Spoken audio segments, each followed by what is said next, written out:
श्री स्वामी समर्थ लीलांच्या अर्थबोधाची बखर.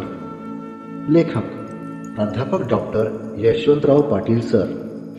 आजची लीला आमची फसवणूक केली भाग 1. मोगलाईत जोगाईचे आंबे म्हणून एक तीर्थक्षेत्र होते. तेथे असलेल्या डोंगरावर श्री स्वामी समर्थांचा काही दिवस मुक्काम होता. त्याच डोंगरावर एका कुणब्याची 5 वर्षाची मुलगी घोडे चालण्यास येत असे. तिची व श्री स्वामींची ओळख झाली. नात आणि आजोबा या नात्याने दोघांचाही खेळ चालत असे. ती आजोबांसाठी तिच्या घरून भाकरीही आणत असे. श्री स्वामीही तिने आणलेली भाकरी मोठ्या प्रेमाने खात.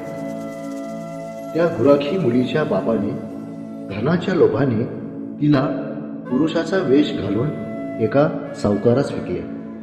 सावकारास पुत्र संतान नसल्यामुळे त्याने हा मुलगा विकत घेतला. पुढे या मुलाचे लग्न करण्यासाठी नवरी पाहून मुहूर्त निश्चित केला.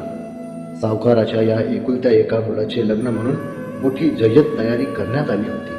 क्रमशः उर्वरित पुढील भागात. श्री स्वामी समर्थ.